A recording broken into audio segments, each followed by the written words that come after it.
Mike, thank you. And Peter, welcome back. Thanks, Seema. Good to be here.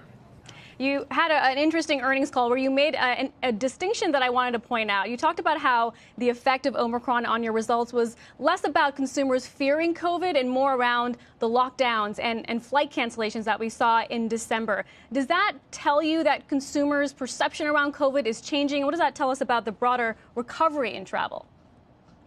Yeah, I think what we observed is that most of the disruption was a function of people not being able to get where they were as opposed to people being afraid to travel.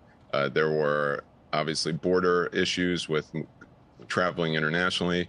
There were lots of planes out because of crews being sick. So I think we observed something quite different than some of the last waves, which is where people were actually nervous about traveling.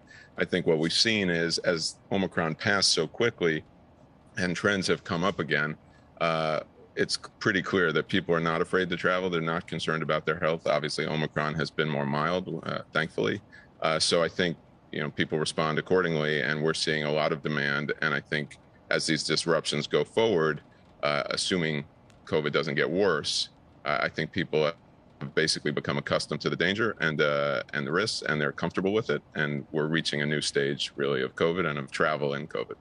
You said that trends are improving in recent weeks. Can you expand on that? Is that search activity, actual bookings, pricing? And in the face of surging inflation and higher interest rates, could the recovery in travel be short-lived?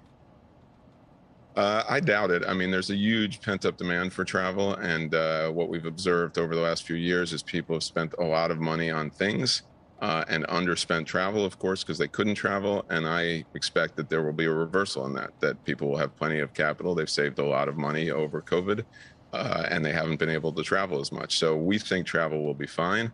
In terms of booking trends, we commented yesterday that February we're in positive territory in bookings for lodging. Obviously, it's a geographical story. It's a line of business story. Air is still tougher. Corporate travel is still tougher.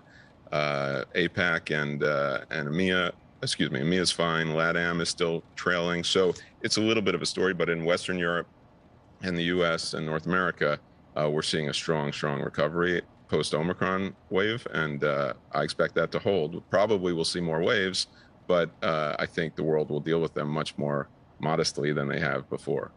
And just to touch on that, geographically speaking, where you're seeing the demand, it's still mostly leisure, right? A leisure-led recovery, beaches, mountains. What about big cities that, yes, have been impacted by the lack of business travel, but now a resurgence in crime? I'm here in LA. It's something that has certainly captivated the attention of business, elevated security at hotels. How has that affected demand for travel?